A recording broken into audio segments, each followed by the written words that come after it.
Déjà, dans un premier temps, je voudrais te remercier de donner cette opportunité de nous faire une conférence sur ce sujet, qui a fait l'objet notamment du livre de ce chercheur. Je ne sais pas si vous voyez, je vais peut-être me reculer comme ça, qui a fait ce titre-là, c'est celui du livre du docteur Schneeweiss, qui est un médecin, qui est aussi chercheur CNRS, directeur de recherche. Et dans ce livre, c'est un très beau livre que je n'ai pas encore lu. Pas même de pouvoir vous dire ce que j'en pense, mais en fait, il fait un peu la synthèse de toutes ces nouveautés qui sont apparues et qui ont permis à l'homme de pouvoir dépasser beaucoup de choses, ses maladies, même augmenter ses capacités, et il le fait d'un point de vue scientifique, ce que ça apporte positivement, ça répare, ça augmente ses capacités, et puis aussi d'un point de vue philosophique dans la mesure où il y a des moments où on peut se demander si toutes ces recherches ne vont pas être détournées, comme par exemple, vous avez l'exemple de la radioactivité qui a été Curie, vous ne pensez pas qu'un jour elle servirait à faire une bombe nucléaire. Donc, sans aller vers la destruction totale, il fait une analyse un petit peu critique de ce qui peut arriver si on va trop en avant, si on écoute trop les intérêts pharmaceutiques et économiques. Et donc voilà, je voulais lire. Pas loin. Et d'autre part, l'homme réparé, on pourrait aussi dire l'homme augmenté, ou l'homme dans la mesure où tout ce dont je vais vous parler, ce n'est pas simplement une réparation de l'homme. Donc moi, je suis chercheur.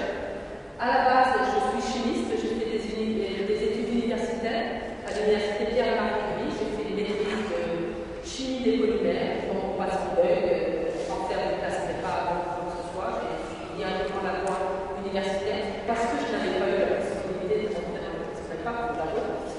Et ensuite, je me suis retrouvée, donc c'était au début des années 80, dans la situation où j'avais la possibilité de faire ce qu'on appelle un DEA, un master. Dans le domaine de la chimie, j'aurais travaillé sur les couches culottes, et parce que je travaille dans le domaine des biomatériaux, donc les biomatériaux, c'est aussi ces espèces d'éponges que vous avez dans les couches culottes. Et l'intérêt, c'était de trouver justement des éponges qui absorbent le maximum et qui n'irritent pas les SPD. Et c'est ouvert à la même période, un an avant, le DEA chimie biologique et médicale. C'est comme ça que je suis partie vers la voie des biomatériaux, donc qui sont tous ces polymères dont je vais vous parler, qui sont en interaction avec le système. Et il y a 10 ans, pour des raisons pratiques que mon laboratoire a fermé, je me suis dirigée vers la biologie cellulaire, donc à la faculté de pharmacie, qui n'est pas très loin d'ici. Et là, je travaille depuis sur les cellules souches, dont je vais vous parler aussi. Et là, en fait, je suis co-directrice d'une unité qui se trouve juste à ce niveau-là de la faculté. Et je vais réintroduire en fait les biomatériaux dans la thématique de cette unité pour enfin mettre les deux amours de recherche ensemble et pouvoir continuer à travailler dans ce domaine. Donc, ici, vous avez une courbe de l'espérance de vie, et comme vous pouvez le voir, vous la connaissez,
ne prends pas forcément un tour logique qui est définition des polymères, définition des biomatériaux et tout. Je le fais suivant l'évolution telle que nous le montre pour que vous puissiez comprendre un petit peu. Enfin, pour que ça donne un tour un peu plus intéressant, vous voyez la situation dans laquelle se trouvaient les personnes à l'époque et pourquoi ils ont pensé comme ça. Alors, ce docteur Wolf, c'est un médecin hollandais, qui en 1900, pendant la guerre, au début de la guerre, a assisté au décès d'un soldat qui l'a beaucoup marqué.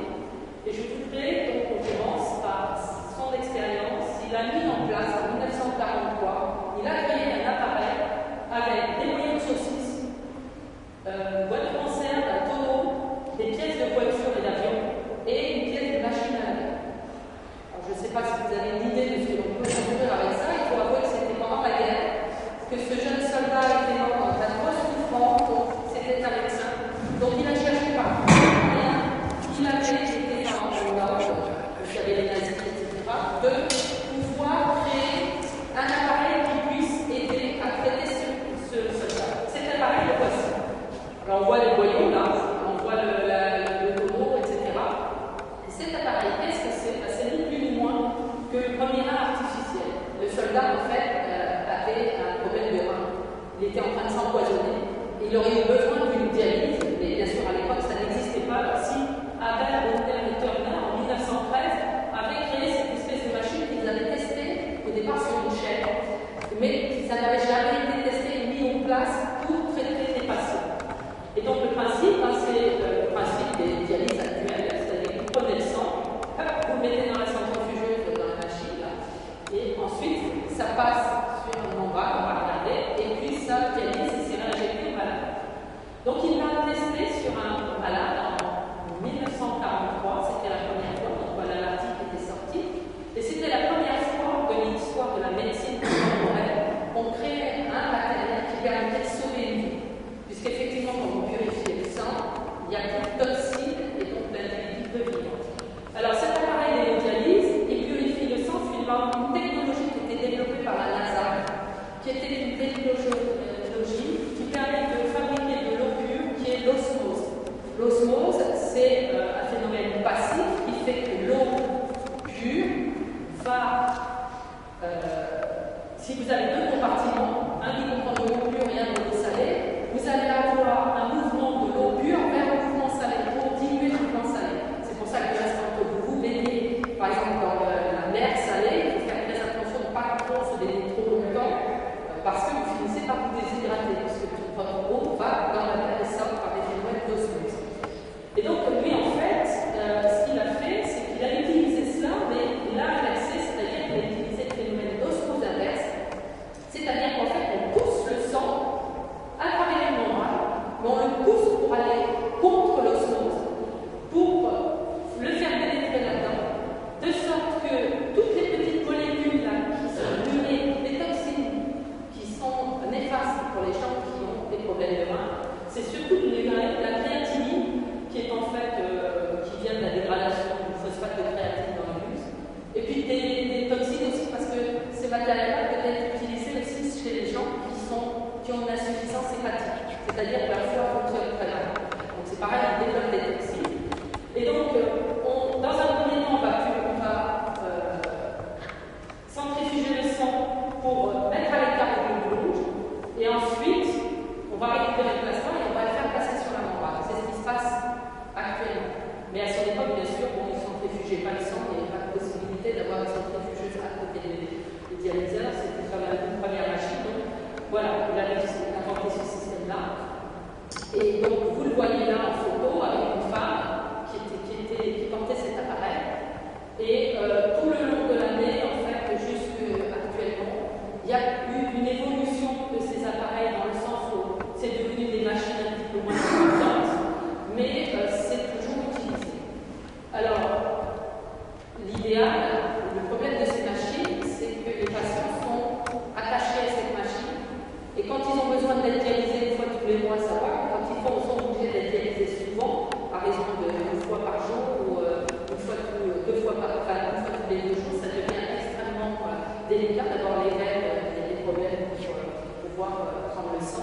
Et puis il y a des problèmes d'infection, il y a pas mal de problèmes secondaires qui se créent. Et donc l'idéal, bien sûr, ça serait de pouvoir disposer d'un rein artificiel qui soit implantable. Actuellement, il est en cours, mais il n'est toujours pas développé. Alors ce qui a été mis en place à la suite de ça, et tout ça, ça part de la découverte de cet homme et de la mise en place de son appareil, c'est cette machine-là qui est le même principe, sauf qu'elle va s'attacher, en fait, elle va brancher cette forme en corps 1, vous voyez, c'est une ceinture qu'elle met en place derrière, qu'elle porte sur les reins. Et en fait, il y a deux cathéters qui partent des reins, qui prennent le sang, qui partent pas des reins, mais qui prennent le sang et qui le purifient. Donc, elle est autonome, elle peut marcher avec ça. Et c'est déjà une première chose. Vous voyez la taille des machines, c'est déjà un plus. Et puis, vous voyez sur cette photo, à côté d'une vache. On peut se demander pourquoi il y a une vache. Mais parce que cet homme, Dr. Pulse, a aussi développé le cœur artificiel. Et cette vache, qui s'appelle, je ne sais plus, Mona, je ne sais pas, porte son cœur artificiel. Alors, le cœur artificiel à l'époque, c'était un machin qui était énorme, qui faisait 400 kg, je crois. En fait, c'était quelque chose qui était branché à côté, je crois que là on le voit, dans la séminarité du parti. Bon, il avait mis un système implanté, et il y avait surtout à l'extérieur une grosse machine, une pompe qui tournait.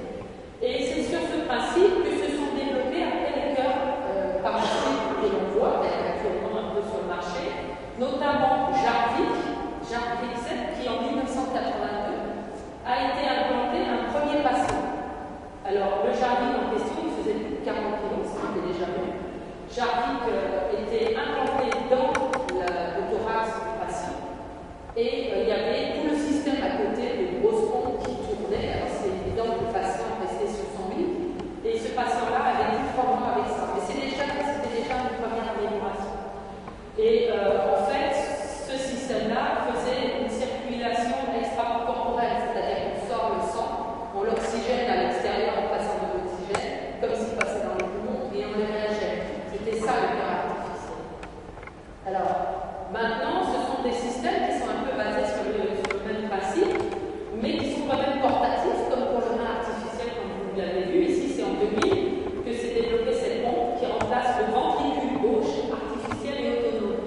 C'est-à-dire qu'en fait, la pompe, vous allez voir, j'en ai un système, elle rentre en fait dans le ventricule et elle donne des impulsions. Tout comme ce cœur-là aussi, c'est le premier cœur artificiel complet, c'est-à-dire qu'il remplace le cœur, mais ça n'empêche pas qu'il est autonome et permanent peut-être, mais il a besoin d'une batterie à l'extérieur, parce qu'il n'est pas capable de fonctionner longtemps. Un cœur, ça doit battre tout le temps, c'est un peu compliqué en plus, je vais vous l'expliquer après. Donc voilà les deux cœurs. Alors le Jarvik 2000, c'était le Jarvik 7 qui avait été posé la première fois, Jarvik 2000. Donc Jarvik 2000 est constitué d'une espèce de petite pompe comme ça, qui se met dans le ventricule et qui va assister, qui va remplacer la fonction du ventricule.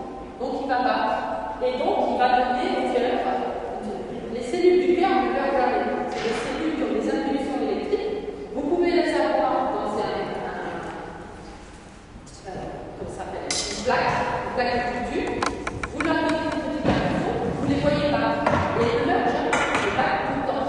Si le cœur meurt ici, ça arrête de masse, parce que le sang n'arrive plus, et puis parce que certaines cellules vont mourir parce qu'il n'y a plus de sang qui arrive, donc plus d'oxygénation. Donc elles passent en ischémie et après c'est la nécrose et elles meurent. C'est ce qui se passe quand il y a un infarct. Mais un cœur, en soi, les cellules ne meurent jamais. Enfin, elles sont vraiment très. Donc voilà, ça donne des impulsions. Et l'autre système, il se met à la place du cœur et il est branché sur les aortes.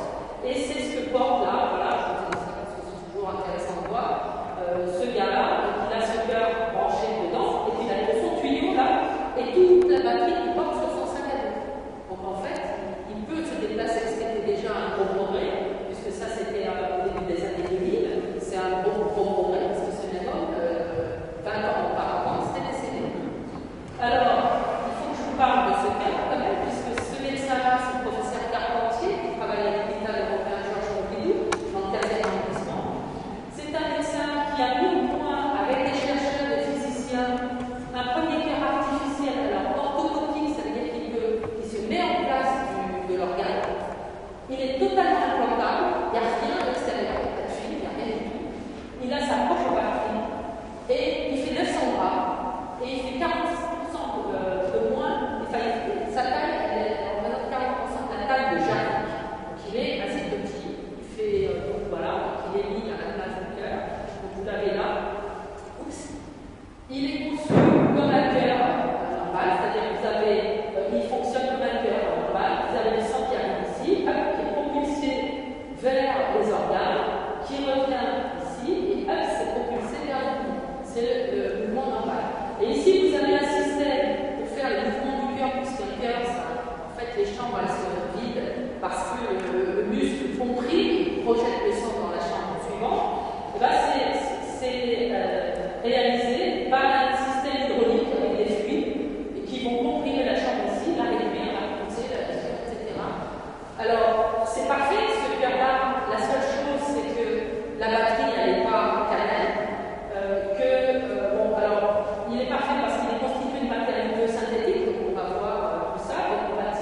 Et ce corps est conçu comme un satellite parce qu'il est commandé de l'extérieur.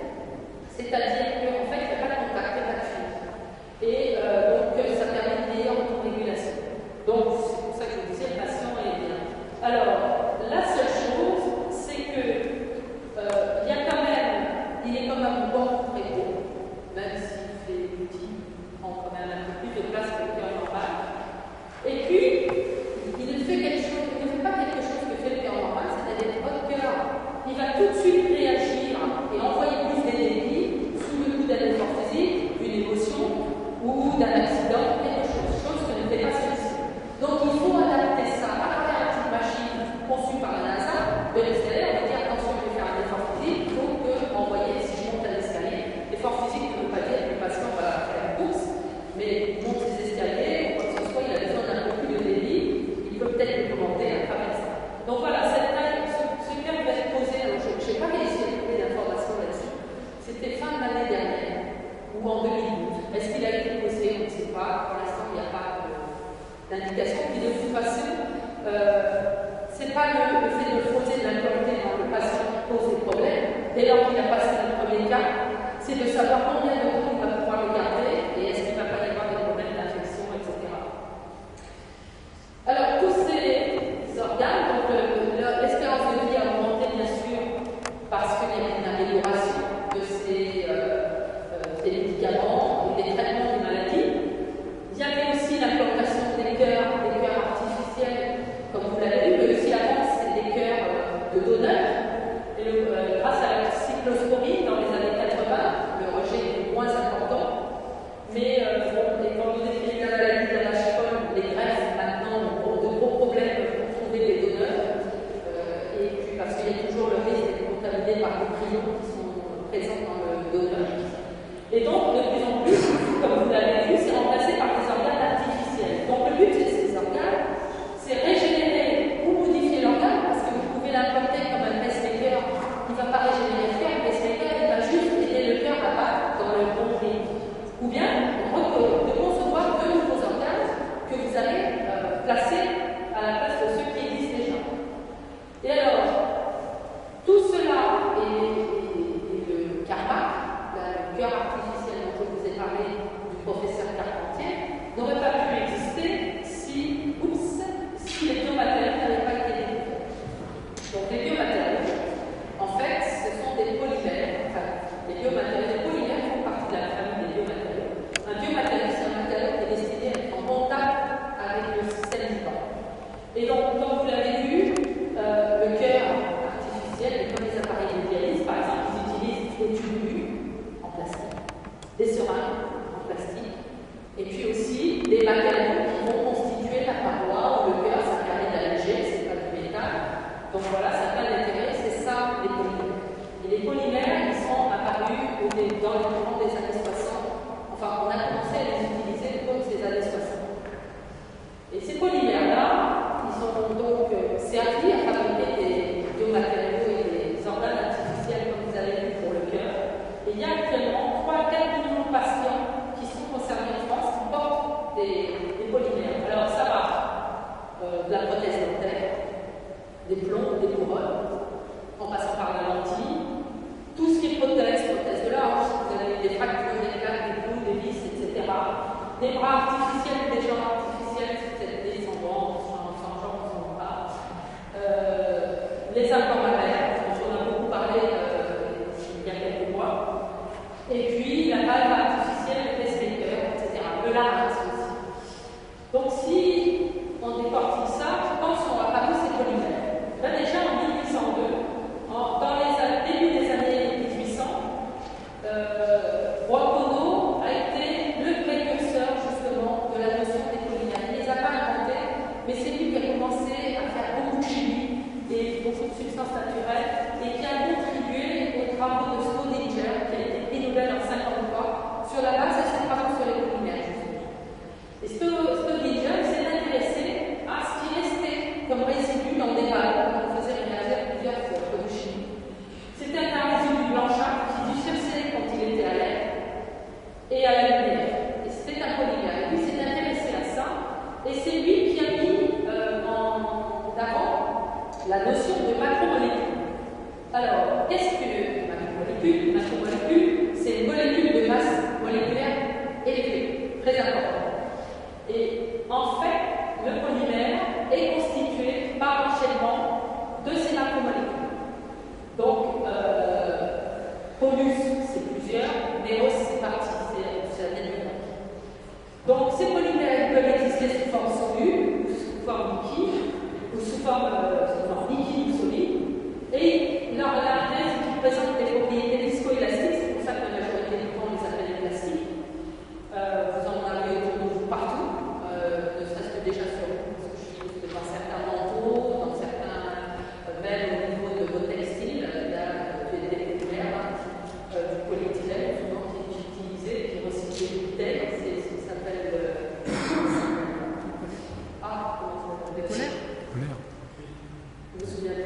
Bon, bref, c'est les pubs qu'on voit sur des cartons de sport.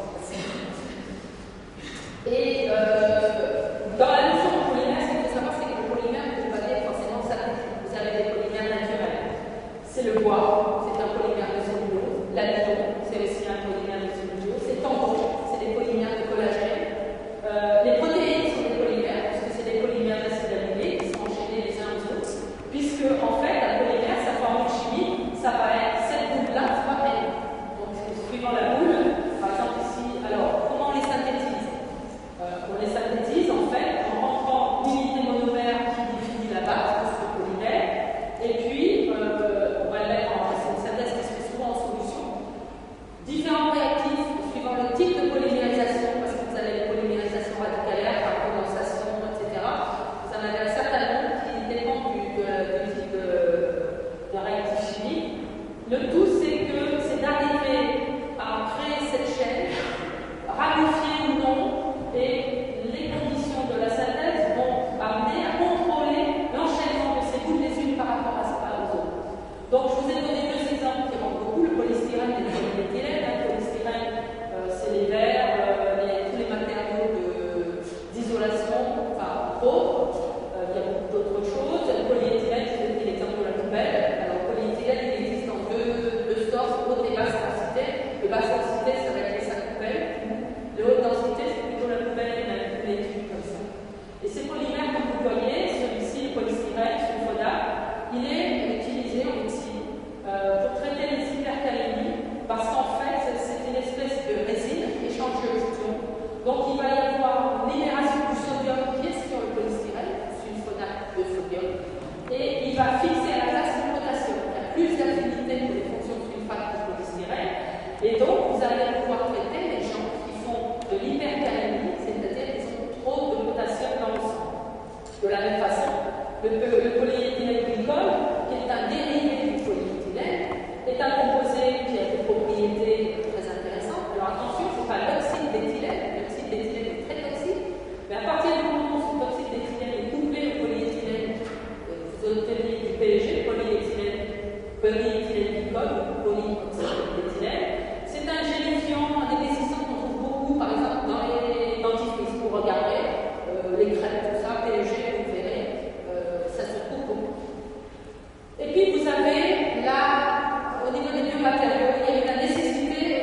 L'alumine, le zircone, alors vous connaissez le nord là, parce que dans les dents de la céramique, c'est beaucoup utilisé dans les dents, mais c'est aussi beaucoup utilisé au niveau de l'orthopédie.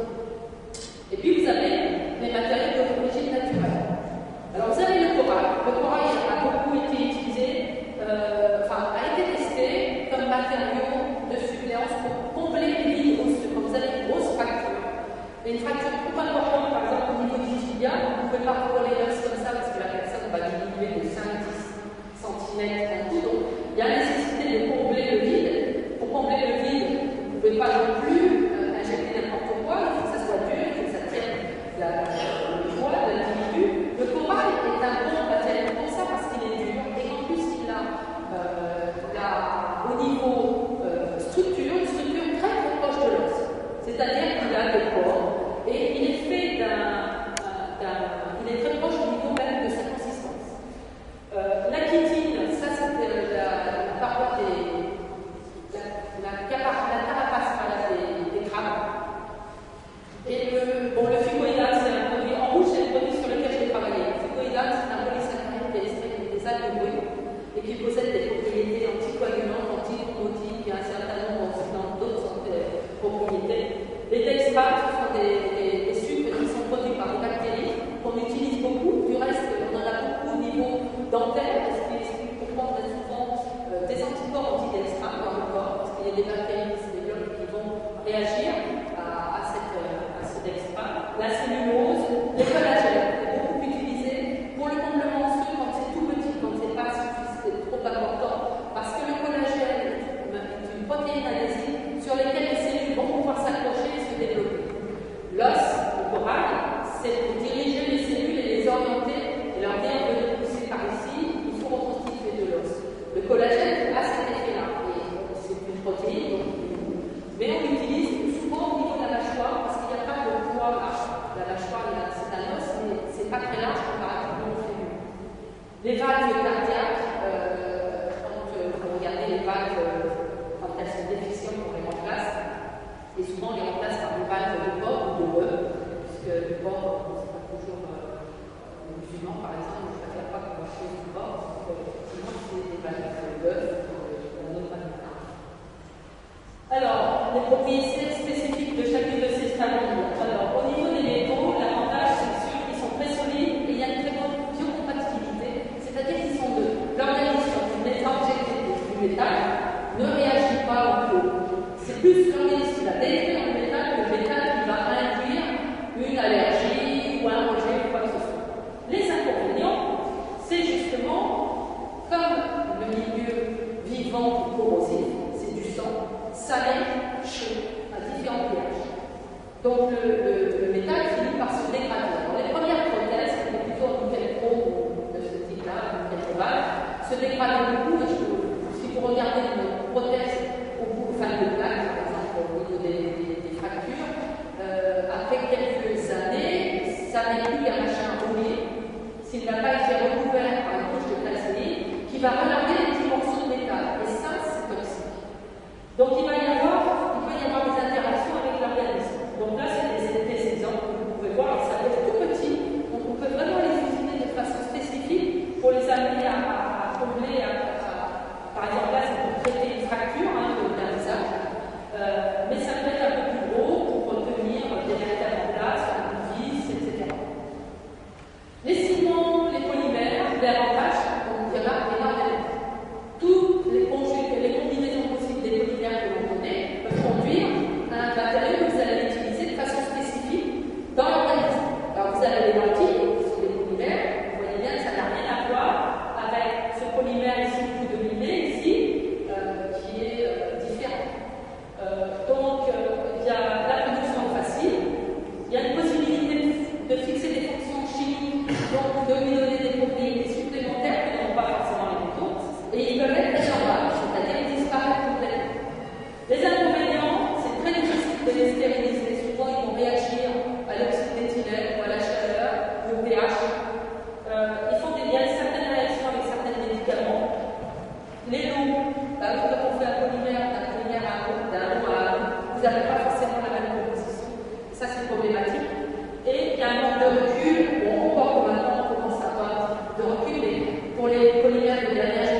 quelque chose de dur.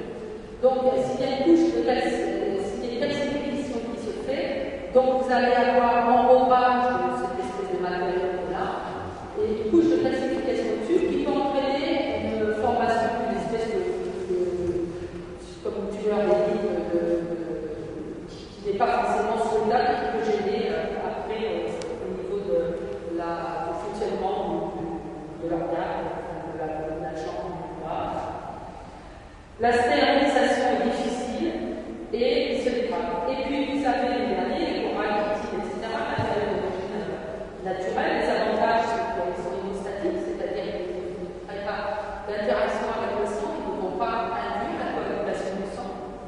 Très bien compatible. Par contre, bien sûr, comme c'est des produits qui sont naturels, comme le collagène par exemple, il peut y avoir des rejets et des contaminations. Et ici, vous avez l'exemple d'une vague de porc ou de bœuf. Voilà, c'est collagène, là, voilà, le collagène. Donc c'est d'origine animale, donc effectivement, il y a un risque de contamination. Alors, les matériaux, je vais faire un peu l'historique maintenant. Dans un premier temps, il y a eu des matériaux qu'on appelait de première génération. C'est-à-dire que les matériaux étaient juste utilisés pour suppléer une fonction qui n'existait plus. Alors, les biomatériaux, ils existent en fait depuis très très très longtemps, puisqu'au temps des Égyptiens, on a retrouvé des prothèses. Les prothèses, par exemple, cette prothèse en papier mâché était en fait pour suppléer un membre. Il y avait plus de pied, donc voilà, le pied était en deux, on ne pas comment aller dans la tâche, il n'y avait pas compris. Voilà. Il y avait les marchés sur ce moyen-là. Il y a le plus vieux biomatériau qu'on connaît, c'est cet orteil-là. Vous avez en fait le pied là, c'est les os, là, c'est les 4 orteils qui restent de cette personne-là, et qui portait cet implant, c'est donc le pouce qui lui manquait, qui avait été fait en cuir et en bois, et qui lui permettait de marcher normalement.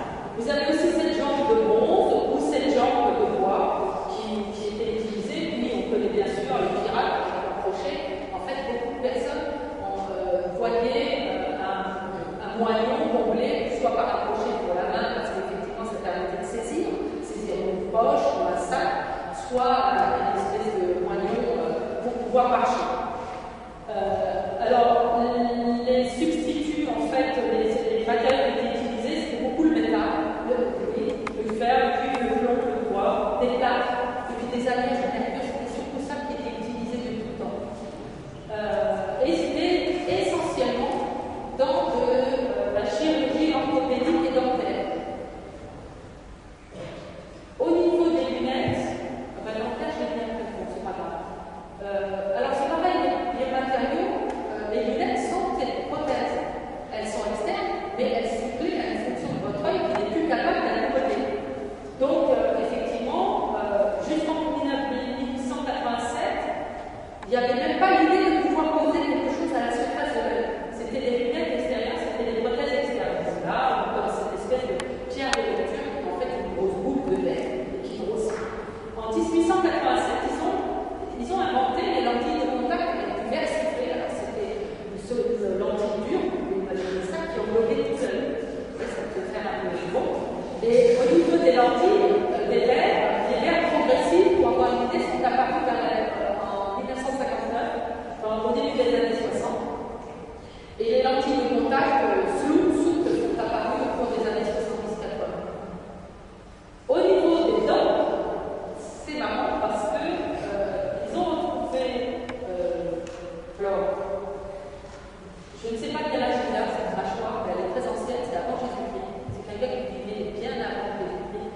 Et vous ne le voyez pas ici, mais ça, c'est une fausse dent. Et en fait, c'est un morceau d'os. C'est un morceau d'un petit doigt, d'un orteil, que la personne a mis dans le truc. Ça a dû fonctionner parce qu'elle ne part pas. Ils ont été incapables de l'enlever. Elle est sortie dedans, il n'y a pas de colle, il n'y a rien du tout, et ça a tenu. Donc, voilà, c'était une solution. Les papyrus datant du XVIe siècle disent que Ramsès II portait des prothèses. Il portait des prothèses au niveau des dents. Alors lui pouvait le faire parce qu'il était d'un niveau aisé. Tout le monde ne pouvait pas le faire, mais en fait, qu'est-ce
Donc ça brûlait les chaînes de soupe, outre que ça dégage des petits composés qui peuvent être toxiques, ça avait l'avantage de tenir. Alors en général, quand ça cassait pas, ça cassait un peu ailleurs, sauf de temps en temps où ça, effectivement, la prothèse se décollait. Maintenant, ce qu'on cherche, c'est que ce matériau-là, la commune et la partie de la prothèse, fasse partie de l'os. Donc on va inciter les cellules à venir coloniser l'intérieur. Donc ces cellules, ces parois, ces prothèses, ces poreuses. Alors c'est vrai pour cette prothèse, mais c'est vrai pour toutes les prothèses. Prothèses du cou, des vertèbres, des prothèses du genou, du coude, etc. Toutes celles qui sont destinées à être dans l'os. Donc, ou alors on met un binoxio. Donc vous avez les trous et vous allez mettre dans cette prothèse, associé à cette prothèse, des matériaux, des facteurs de croissance ou des cytokines, donc on sait qu'elles ont une action sur les cellules de l'os et qu'elles vont conduire à la synthèse de l'os. Et puis vous avez aussi les lentilles. Donc les lentilles sont en général des hydrogènes. Et alors, avec l'apparition des lentilles et tout ça, en fait, on s'est mis à distinguer deux types de biomatériaux. Il y a les biomatériaux qui sont destinés à être implantés dans des sites propres, c'est-à-dire qu'ils ne sont pas en contact avec l'extérieur, c'est à l'intérieur. Ils sont stérilisés, ils sont posés dans l'organisme, c'est fini. Les matériaux qui sont destinés à être utilisés dans des sites sales, justement, comme les dents ou les lentilles, vont être attaqués par des bactéries ou des moisissures qui se trouvent dans l'environnement. Et donc, les lentilles, c'est ce qui se passe à l'est, et c'est ce qui crée pas mal d'ulcères au niveau des yeux. Enfin, c'est ce qui a créé au début, puisqu'on ne le savait pas, parce que c'était lié à la prolifération de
connaissez un petit peu plus ces biomatériaux, est apparu une troisième génération qui sont les matériaux hybrides. Ces matériaux hybrides, en fait, c'est des matériaux qui sont conçus pour associer des cellules et donc améliorer l'incorporation dans l'organisme.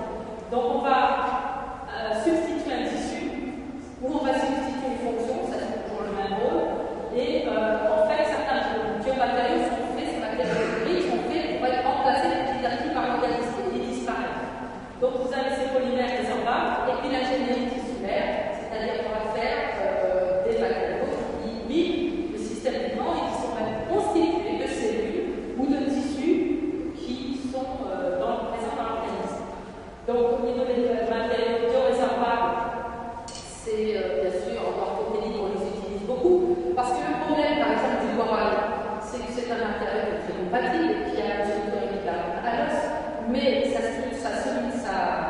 résistance au choc est beaucoup plus importante que celle de l'os. Ce qui fait que ça crée une fracture au niveau, une différence entre les deux supports, l'os et le corail. Il y a ici une fracture qui peut induire des micro-fractures dans l'os naturel. Et ça, c'est un gros problème. Donc, le fait d'avoir des os résorbables, c'est que l'os s'adapte. Normalement, un os s'adapte à l'activité que vous avez. Si vous courez, votre os va être un peu plus dense. Donc, même personne du même âge et du même sexe, c'est-à-dire que je fais abstraction des hormones chez la femme, etc. Vous allez avoir un os qui va se développer différemment selon l'activité physique. Par exemple, si vous avez un coureur ou si vous avez un nageur. Chez le coureur, l'os des jambes sera beaucoup plus dense. La structure, les pores sont beaucoup plus petits pour pouvoir résister à une pression et à la force qui s'exerce au moment des pas, alors que le nageur, lui, n'a pas besoin de ça, c'est son os comme il nage. Voilà, moi j'avais participé à une jolie thèse pour étudier l'intégrante, aller étudier l'os des jeunes enfants qui jouaient au tennis, et c'est ce que l'on savait, ceux qui jouaient au tennis avaient des structures au niveau de l'os du bras qui étaient différentes. Et l'ingénierie tissulaire, c'est en fait l'association de composés matriciels. On va créer une matrice, donc on prend les cellules, on les met en culture, on va les expandre, on va les mettre en culture avec l'hydrogène pour essayer de leur donner un support. Et par exemple, c'est essentiellement le meilleur exemple, c'est la peau artificielle. L'avantage, c'est que vous avez une préparation tissulaire in situ et que la chirurgie est peu invasive, puisque à ce niveau-là, on va préparer juste ce qu'il faut réparer, on ne va pas aller au-delà. Alors qu'avant, pour changer tout l'organe, là, on peut réparer une partie du cœur, une partie et c'est aussi un avantage de l'immobilisation. Alors, ici, je vous ai parlé des cellules. Donc, on associe pas n'importe quel type cellulaire. Les cellules qui sont les plus utilisées, ce sont les cellules souches. Parce qu'elles ont un poids potentiel biologique beaucoup plus important que les cellules naturelles. Alors, ces cellules-là ont été découvertes il y a à peu près. Vous connaissez leur présence dans les années 80, même avant, puisqu'on les voyait sur les côtés, justement les latéraux, on voyait qu'il y avait des cellules qui n'impactent pas du tout à la personne qui portait la prothèse, mais qui avait le phénotype d'un donneur. Par exemple, vous avez fait des tests chez les animaux, au départ, vous avez greffé des prothèses vasculaires d'enfants, et ils avaient analysé après quelques mois la couche de cellules endothéliales, comment c'était incorporé, comment avait évolué cette prothèse de la tête. Et donc il y a une couche de cellules endothéliales à cette prothèse qui sont des cellules qui recouvrent la partie des photosystémiques, c'est simple, c'est des cellules des deux côtés qui ont migré et qui ont regardé et qui ont colonisé tout l'implant. Et en analysant, ils se sont rendus compte qu'en fait,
souvent des pathologies. Les cellules souches ne sont pas très belles, parce que vous voyez quand même l'âge, même si elles sont créées, renouvelées, etc. Et l'environnement n'est pas très bon. Alors sur l'animal, même si on a un modèle animal de la pathologie, il est quand même jamais représentatif à 100% de ce qui se passe au milieu. Et alors ces cellules, vous voyez, on peut les utiliser pour justement des biomatériaux, soit pour réendotheliser par exemple les prothèses, pour les veines artificielles, on peut très bien imaginer prendre le dacron, recouvrir l'intérieur du dacron avec des cellules, et puis c'est surtout la peau ou même pour le cœur. Si au lieu d'injecter les cellules directement dans le cœur, vous les injectez dans une matrice à l'intérieur du cœur, ce qui fait que cette matrice va aider les cellules à se développer. D'abord, elles se chargent moins parce qu'elles sont concentrées dans cette substance qu'elles connaissent, dans laquelle elles ont poussé où elles sont bien. Et là, elles vont pouvoir libérer la cytokine et attirer d'autres cellules qui vont participer à la réparation. Donc les perspectives de ces cellules étaient très nombreuses, elles ont beaucoup attiré. On les utilise actuellement pas mal au niveau de l'orthopédie, c'est-à-dire qu'on les associe, on les fait pousser avec les hydroxyapatites et toutes les céramiques qui sont mises dans l'organisme en remplacement d'un complément osseux. Et effectivement, on a une amélioration. Et on les utilise surtout pour la peau qui est obtenue par une culture de kératinocytes et de fibroblastes. Donc on va la faire pousser au milieu d'une matrice extracellulaire et ça conduit à un tissu qui est parfaitement biocompatible et c'est très intéressant pour toutes les personnes qui sont brûlées ou alors qui ont une tumeur et il faut faire une chirurgie de reconstruction. Parce que c'est un matériel qui est alors autonome. On a prélèvé les cellules sur l'individu. Alors la peau humaine artificielle en 2010, c'est un terme qui est composé de biomatériaux de fibrine et d'agarose, donc c'est des biomatériaux naturels. Et qui apporte résistance, élasticité, fermeté, parce que la peau c'est un organe qui est très complexe. Elle est élastique, elle est perméable, elle est imperméable à la même chose, elle a respiré, perméabilité, je le dis, donc voilà. Alors je ne sais plus pourquoi j'avais. Oui, c'est l'équipe de. Entre autres, l'équipe de Rodriguez, c'est un groupement, un laboratoire de recherche à Grenoble, qui a développé cette peau et qui est en train d'utiliser et de tester justement chez les membres. Bon, il n'y a pas que lui qui travaille, mais il y a ces résultats là qui sont arrivés et qui sont très engagés. Alors, le choix des cellules qui peuvent être incorporées, c'est différent puisque vous avez différents types de cellules suivant l'endroit où elles se trouvent. Et en plus, le problème, c'est que ces cellules vont avoir un potentiel de régénération différent suivant l'organe d'où elles viennent. Et en général, le cœur, c'est pas l'organe qui se renouvelle par rapport, par exemple, par rapport à la peau, à l'épithélium, tout ce qui est peau, et par rapport aux cellules du sang qui se renouvellent très régulièrement, et où là, effectivement, on voit que les cellules souches ont un très fort potentiel de régénération. Le cœur, parce qu'on ne voit pas, le cœur, les cellules souches du cœur, elles ont vraiment un potentiel de régénération très mauvais, elles n'ont pas très long. Donc, le choix de ces cellules peut induire des biais dans les résultats que vous allez avoir. Donc là, je vous ai dit ça, j'en ai déjà parlé. Donc en fait, pour aller à l'encontre des problèmes rencontrés avec ces résultats, avec ces cellules, au lieu de choisir des cellules parmi toute cette famille qui ne donne pas réellement de bons résultats, on a envisagé la possibilité d'utiliser des cellules souches embryonnaires ou même de réverser le vieillissement, c'est-à-dire de les faire devenir plus jeunes. Donc les cellules souches embryonnaires, il y a eu pas mal de polémiques à l'époque là-dessus. Donc c'est des cellules germinales isolées que la première fois chez l'homme en 1998. Et l'avantage, c'est qu'elles sont petites en taille, donc elles font tout type de cellules. Et effectivement, les fausses couches ou les embryons surnuméraires chez les femmes qui font des fibres sont du matériel qui est très attirant pour les chercheurs qui veulent travailler sur ce type de cellules. Donc c'est pour ça qu'il y a une certaine polémique, parce qu'effectivement, vous travaillez sur des embryons qui ont un jour, 2 jours, c'est-à-dire qui sont à l'état morulaire, il y a 3, 4 divisions, 5 divisions, pas plus, mais c'est quand même un matériel humain, c'est quand même un terme sur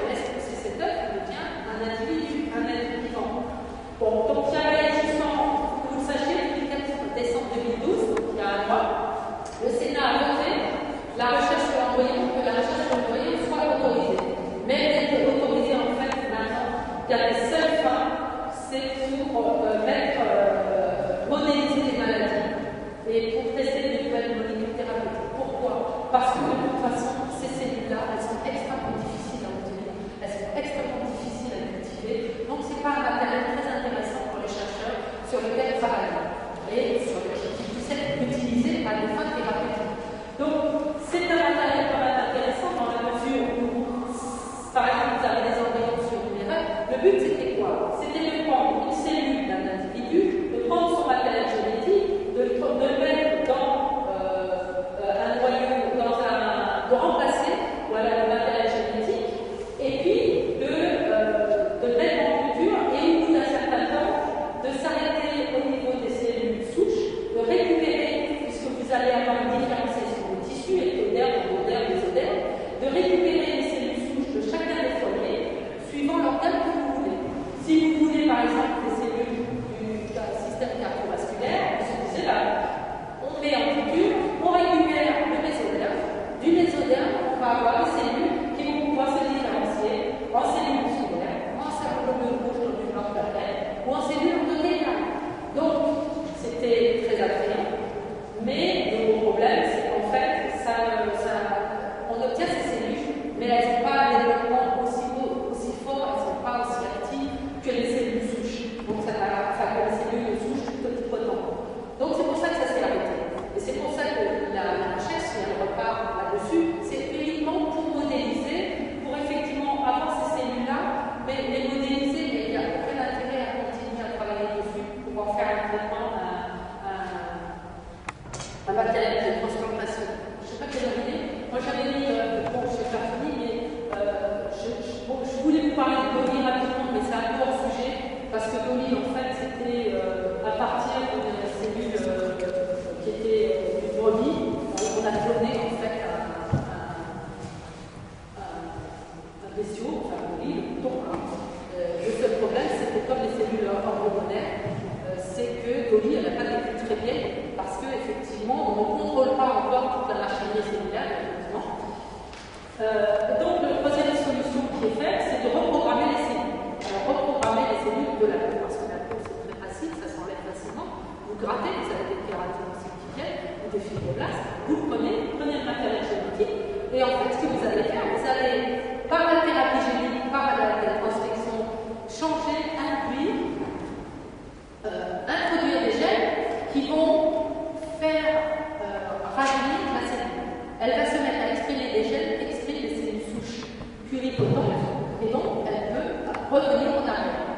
Donc l'intérêt, c'est, bien sûr, alors ces cellules sont de plus en plus étudiées, et c'est là-dessus que travaille maintenant la majorité des chercheurs. D'abord, c'est du matériel que vous avez à disposition partout. C'est en plus la possibilité d'avoir du matériel autologue pour la transplantation. Si vous voulez vous faire transplanter quelque chose, voilà, vous prendrez votre matériel génétique. Ça évite les traitements immunosuppresseurs, parce que du coup, il y a tout le rejet, et puis il n'y a pas de problème d'éthique. Donc en 2006-2008, alors actuellement, on a pu modéliser 10 maladies en 3 ans grâce à ces cellules. Donc on n'en parle pas beaucoup, ou alors c'est un peu démoni, parce qu'il y a toujours les détracteurs des recherches. C'est vrai que les cellules de souche embryonnaires sont peur, et donc ils mélangent un petit peu tout, les cellules souches embryonnaires et les alvéoles pluripotentes. Et donc en fait, il faut savoir que voilà, pour les reprogrammer, on a testé plusieurs gènes. Il y a plusieurs gènes qui ont été testés. C'est surtout ces 4-là qui sont utilisés, OCT3, 4, 2, C1000, 4, 4. Alors moi je ne suis pas dans le domaine, je sais qu'il y en a d'autres aussi qu'on utilise. Mais voilà, le principe en fait, vous prenez les fibroblastes du donneur, vous le mettez en culture, et par l'intermédiaire d'un virus inactivé, vous allez introduire dans le matériel génétique de cette cellule ces gènes-là qui vont coder pour les caractéristiques des cellules souches. Et c'est comme ça que vos cellules, elles en deviennent multiples. Mais pas toutes, il faut savoir que vous avez une cellule induite multipotente pour 5 ans, oui, 5 à 10 000 fibroblastes traités, ce qui n'est pas beaucoup. Donc, ce qui vous montre que bon, pour l'instant, c'est balbutiant, ça commence, ça a commencé il y a à peu près une dizaine d'années, ça va petit à petit évoluer. Et donc, voilà, l'association de ces thérapies fait qu'on peut rêver, effectivement, à avoir ça, cette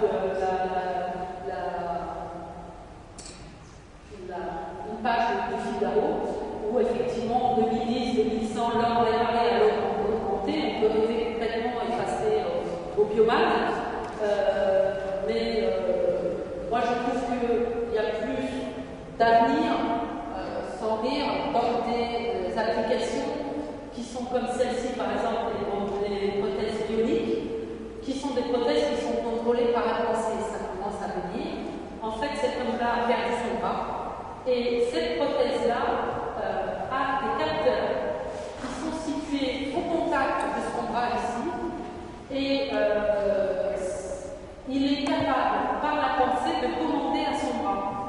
Parce que son cerveau va émettre des signaux électriques qui sont captés par sa prothèse, par sa puce, qui fait plus de 500 millions de calculs à la seconde. Et ça, c'est la miniaturisation et toute l'informatique et toutes ces découvertes qui fait qu'on est arrivé à voir ce genre de matériaux, ce qui est fantastique pour des gens qui naissent sans genre de santé, ou même des gens qui ont perdu l'usage d'un membre. Les tétraplégiques, les hémiplégiques peuvent éventuellement avoir un avenir là-dedans. C'est là-dedans que s'engage ce type de recherche. Alors, il y a aussi les puces électroniques et les nanotechnologies. Alors, c'est un grand espoir pour les handicapés, bien sûr. Alors, il y a cet homme-là, qui est un chercheur qui s'est implanté des puces dans le bras pour essayer de tester et qui montre qu'effectivement, en s'implantant des puces, il n'est pas malade. Il a rien, il a ses pas et ses jambes, mais il arrive par la pensée avec son bras à manipuler son bras. C'est-à-dire qu'il fait ça avec son bras et le bras ici fait le même mouvement. Ça veut dire qu'en fait, il y a eu une commande qui passe qui fait qu'il y a une possibilité de faire fonctionner un robot. Alors, c'est pareil, on peut aller vers des tas de possibilités complètement farfelues, mais on peut aussi penser que ça peut être utilisé pour des robots, pour se déplacer dans des zones, par exemple, très radioactives, ou pour opérer des gens dans des situations difficiles. Voilà. De pouvoir commander un robot à distance par la pensée, pourquoi pas? Il y a des dérives aussi qui peuvent être faites. Et voilà, pour autant, la révolution de la biotechnologie, c'est aussi une révolution qui est extraordinaire. Alors ça, je l'ai mis en Italie, parce que c'est le genre de choses qu'on voit comme bêtises sur l'informatique, sur le net. Et l'élaboration de micro-robots capables de scanner et réparer le corps de l'intérieur, c'est pas quand même arrivé, on n'en est pas là, remplaçant les parties défaillantes de notre corps comme la rétine. Là aussi, on n'en est pas là. Les bio, c'est autre chose. En fait, l'intérêt d'avoir des nanoparticules, c'est qu'on a des nanos toutes petites. Des particules qui sont toutes petites, elles sont 3,8 nanobots. On sait les produire et elles ont toutes la même taille. Et l'intérêt de ces nanoparticules, c'est qu'on peut en faire des nanovecteurs. C'est-à-dire qu'à l'intérieur de ces nanoparticules, qui peuvent être des liposomes ou des matériaux, ou des polymères, on peut mettre des médicaments qui vont s'insérer. Alors, en général, ils sont hydrophobes, c'est des poches hydrophobes, et qui, sous l'action, qui vont porter à la surface des marqueurs qui vont cibler, par exemple, des cellules cancéreuses. On sait que les cellules cancéreuses, elles sécrètent plus de récepteurs à certains marqueurs, certaines protéines qui sont impliquées dans le cancer. Donc, c'est de la vectorisation, et donc ces nanoparticules qu'on va injecter vont cibler les cellules cancéreuses et elles vont libérer à son voisinage le médicament. Le cahier des charges, bien sûr, c'est d'être furtif dans ce cas, parce que le corps ne doit pas la reconnaître, comme étrangère, sinon il peut réagir là-dessus. Contre ça, faire des allergies, réagir violemment, ou même les détruire. Et il faut qu'elle puisse libérer les médicaments là où il faut.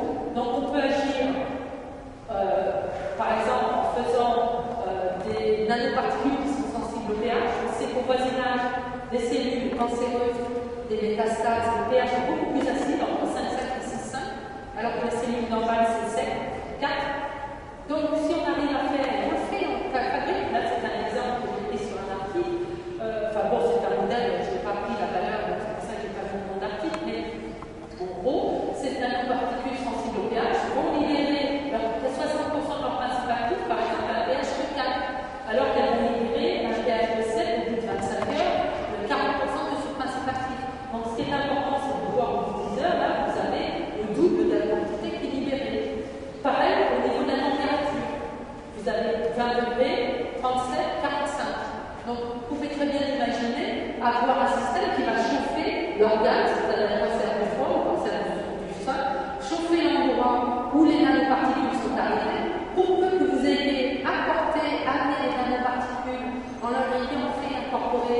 des particules ferriques magnétiques, donc qui vont être attirées, vous mettez un élément là, ça va vous attirer sur place, et après vous mettez un système qui chauffe, vous pouvez imaginer effectivement libérer tout ce principe actif de cette chimiothérapie in situ.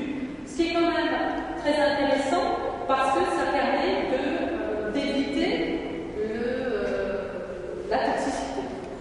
Donc voilà, tous ces matériaux, c'est beaucoup de matériaux, 50 appareils implantables, 40 différents matériaux actuellement. Bon, il y a beaucoup de greffes en attente, là il y a le pourcentage, 15 500 personnes sont en attente, il y en a seulement 4 900 qui ont eu des greffes. Donc c'est pour dire qu'il y a un marché, effectivement, c'est pour ça que ça s'est développé. Et alors ce qu'il faut savoir, et je ne sais pas si j'en peux comprendre, si c'était la compatibilité. Ah, je vais être rapide. Votre biomatériau, quand il doit être en contact avec une surface, il ne faut pas qu'il induise une réaction inflammatoire ni une efface, et il faut qu'il puisse faire face à des contraintes mécaniques et des contraintes chimiques. Et c'est ce qu'on appelle la biocompatibilité. Et donc, par exemple, ici, vous avez, c'est un macrophage qui est en train de phagocyter une fibre d'amiante. Donc, vous devez étudier cette biocompatibilité avant de l'injecter. Et donc, tout ça, c'est une recherche interdisciplinaire. Bon, vous avez les chimistes, tous ces chercheurs travaillent ensemble pour la synthèse d'un biomatériau, des chimistes, des biologistes et des bioinformaticiens pour étudier la biologie. L'anatomie-pathologie, c'est les médecins et les chirurgiens qui vont dire les problèmes, la problématique qu'il faut résoudre. Mécanique des fluides, il y a beaucoup de physiciens. Au niveau du larynx, par exemple, vous avez des cordes vocales, tout ça, c'est des physiciens, des gens qui modélisent aussi, des informaticiens, des bioinformaticiens, des mathématiciens. Vous voyez qu'il y a énormément de corps de métier qui travaillent ensemble et qui tous ont une chose au corps, c'est 250 km de tuyaux avec 2500 milliards de globules rouges, 100 milliards de globules blancs et 5 de sang. Voilà. Donc après, les propriétés biologiques, comme vous avez vu, il y a beaucoup de matériaux, mais il y a aussi des tests in vivo. Et les tests in vivo, il est certain que maintenant c'est contrôlé, on ne les fait plus comme ça sur n'importe quel type d'animaux, n'importe quel type de manip. Moi je fais partie du comité d'éthique de l'Université Paris-Descartes. Donc quand vous avez des manips de prévus, vous devez avoir trouvé déjà votre efficacité in vitro avant de pouvoir engager un test, dire combien d'animaux vous allez travailler, ce que vous allez faire. Et c'est jugé par un comité qui va juger si c'est bon de le faire, si c'est bon, s'il y a trop d'animaux, s'il n'y en a pas assez, et qui vont surtout regarder si la douleur est contrôlée, si les manips qui sont faites sont éthiquement correctes, et s'il y a un intérêt surtout à le faire. Parce que c'est vrai que sans animaux, malheureusement, il y a des tas de... Alors, l'homme est un cobaye aussi, parce qu'au niveau des crèmes dermato, par exemple, en dermato, il n'y a plus d'animaux, on fait plus de tests sur les animaux. Donc les nouvelles crèmes sont testées forcément sur des volontaires qui sont des hommes, des humains. Voilà. Bon, je vous remercie, je suis désolée d'avoir été interrompue.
Qu'est-ce qui m'empêche de mettre passer ce comité d'éthique.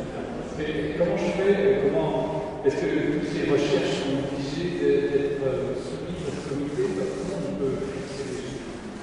Alors en fait, ce qui se passe, c'est que quand on va faire une expérience, on a une expérience à faire, vous avez une expérience, vous allez calculer, vous avez 20 animaux. Ces animaux, il faut les commander. Tu peux les commander, mais il faut qu'ils arrivent, il faut qu'ils soient hébergés. Il faut qu'ils soient hébergés dans une animalerie, et l'animalerie ne pourra pas héberger ces animaux si elle n'a pas la saisie. Et la saisie qu'on aura déposée, elle porte un numéro, et en plus des recherches, tu ne pourras pas les publier sans le numéro de saisie correspondant. Ça commence à se faire. Alors maintenant, on peut continuer à. Alors, une saisie, c'est le document qu'on donne au comité pour juger le travail individuel qu'on va faire. Donc voilà, c'est en train de se mettre en place, tout est informatisé maintenant à Paris Descartes, par exemple à Paris 5, Paris 6, Paris, un peu partout, parce que c'était une décision européenne. Et puis, donc il y a plein de modifications qui sont faites, et puis de plus en plus de journaux demandent d'avoir, refusent l'article s'il n'y a pas un numéro de saisie.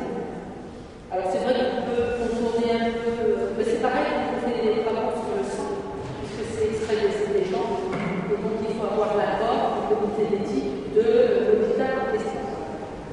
C'est la même chose. Bien.